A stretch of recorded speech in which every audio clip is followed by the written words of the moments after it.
Bom, pessoal, então vamos começar a nossa aula de história. É a aula de hoje que a gente vai dar continuidade aí ao conteúdo que a gente vem estudando. Vocês estão vendo a imagem? Sim. Sim. Beleza, beleza. Então, pessoal, a gente vai dar continuidade, né, ao assunto voltado aí para a família, para a corte portuguesa, né? Relembrando aí a última aula, né? Teve a guerra lá em Portugal, né? Na Europa, onde Portugal estava sendo ameaçado pela França, e por isso a família real veio para o Brasil, né, liderada aí pelo Dom João. E aí, com o passar do tempo, ele então retornou a Portugal. Assim que as coisas ficaram mais tranquilas, né, as pessoas de Portugal solicitavam que Dom João retornasse para Portugal, né, o rei de Portugal e o rei até então do Brasil. E ele então regressa com a família real em 1821 para as terras portuguesas. E aí ele não apenas voltou para Portugal, né? Ele levou consigo tudo o que tinha de valioso aqui no Brasil, né? Se já não bastasse todo o processo de exploração no início do Brasil colônia, quando Dom João e sua família voltou para Portugal, ele levou tudo de valioso que aqui tinha. Levou todo o ouro, joias e artes valiosas. E aí então, quando Dom João volta para Portugal, ficou-se a dúvida, né? Quem iria administrar então o Império Brasileiro? E então ficou na mão do seu filho, né, Dom Pedro, que foi coroado então Dom Pedro I, tá certo? Ele que então ficou responsável aí pela administração do Brasil. E aí haviam várias pressões, né, em cima de Dom Pedro, que mal iniciar aí na administração do Brasil. Pressão para que o Brasil restabelecesse comércio apenas para Portugal, ou seja, que Portugal fosse o único país privilegiado, né, o país primordial para que o Brasil é, é, exportasse suas matérias-primas apenas para Portugal, né, apenas para dar lucro para Portugal. E da mesma forma que teve pressão dos brasileiros em cima de Dom Pedro, para que ele então proclamasse a independência do Brasil, para que dessa forma o nosso país tivesse autonomia, né, de fazer as coisas que quisesse, para que ele pudesse então progredir. E aí, em meio a tantas pressões, né, principalmente dos brasileiros, Dom Pedro, no dia 7 de setembro, ó, daqui a alguns dias, ó, hoje é 1º de setembro, proclamou então a independência do Brasil, né, no ano de 1822. Então, meninos, Esse, pode esse falar, mês Luana. é aniversário do Brasil, da Da independência. independência, isso, da independência. Olha, Então a gente vai ter que fazer um vídeo, pelo que eu sei, né? talvez, vamos ver, vamos ver. Um vídeo caminho. Então, olha só, a gente está no ano de a gente está no ano de 2021, né? Então, no ano que vem, meninos, olha só, no ano de 2022, teremos aí 2 séculos de independência do Brasil, né? O ano de 2022 vai fazer aí 200 anos que o Brasil é independente, né? Então, iniciou-se a monarquia com Dom Pedro I, né, que se tornou o imperador das terras brasileiras. E aí ele instaurou algumas mudanças no nosso país.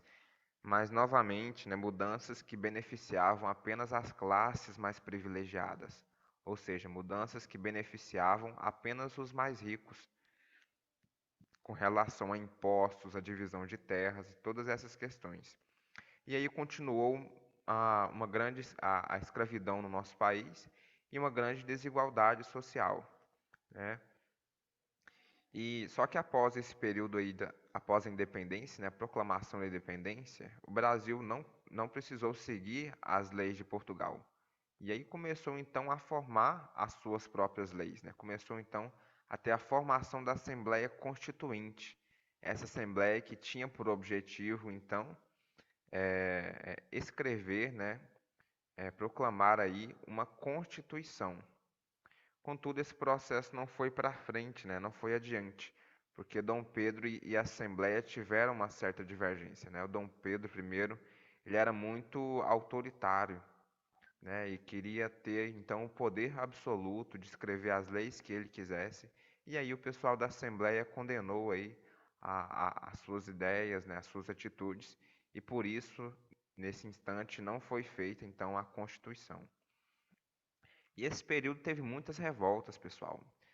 Todo esse período, né, da família real para cá, é um período marcado por muitas revoltas, né? Teve aí uma revolta no Nordeste no ano de 1924, da conferência chamada Conferência Confederação do Equador, né, onde a região do Nordeste queria meio que se desvincular politicamente, economicamente de todo o resto do Brasil, né? Eles queriam ter aí autonomia, né, para gerir aí as suas terras, né, os seus comércios.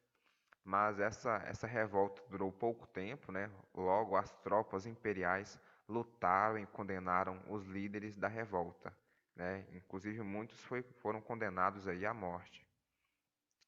E todo esse período, então, do governo de Dom Pedro I foi marcado por muita insatisfação do governo, né, principalmente por conta do seu autoritarismo, né, por conta da questão de que o Dom Pedro era o imperador de fato, mas ele queria instaurar muitas coisas que não satisfaziam, né, aos fazendeiros, aos alfaiates, né, a todas as pessoas da sociedade.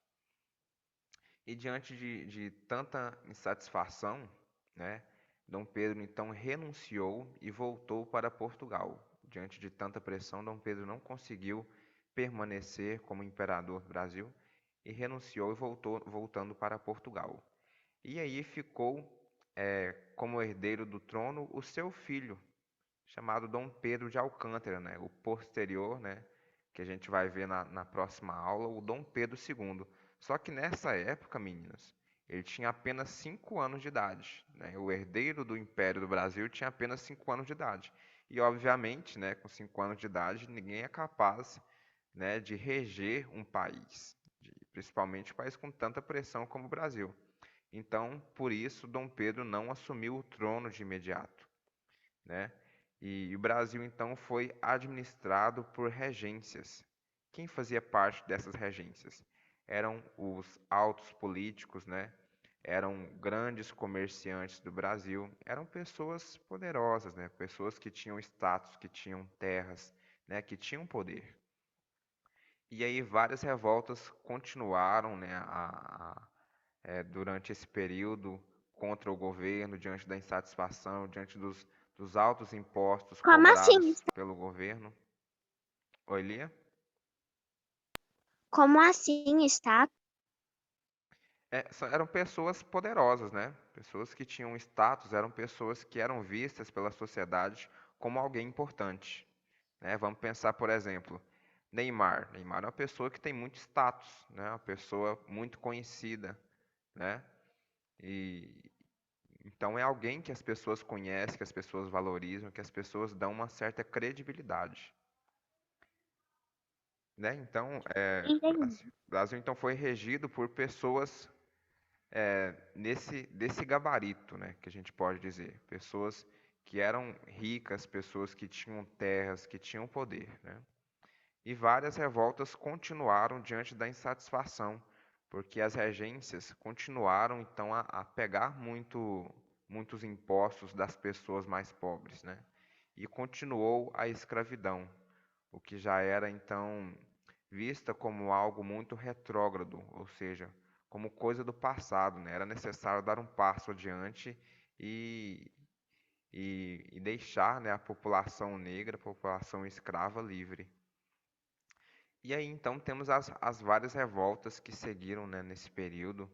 Teve a revolta da cabanagem, né, na região do Grão-Pará, região do Pará, diante da insatisfação com a miséria, né, insatisfação com os impostos, e foram derrotados pelo governo, né.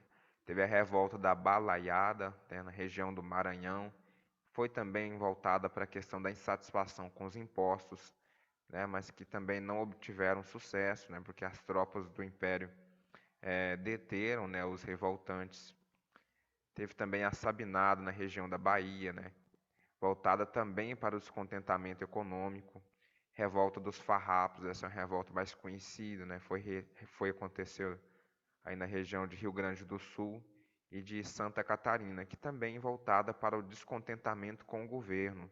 Então, meninas, a gente pode observar aqui que o descontentamento com o governo era algo constante, né? Mudou-se de Dom João para Dom Pedro, de Dom Pedro para as regências, e continuou o descontentamento com o governo, a insatisfação com os altos impostos, com a divisão das terras, né? Com a exploração das camadas menos privilegiadas, né? Ou seja, da exploração aí dos mais pobres, né? Alguma dúvida? Não, Não. Tudo certo? Tranquilo? sim. Beleza.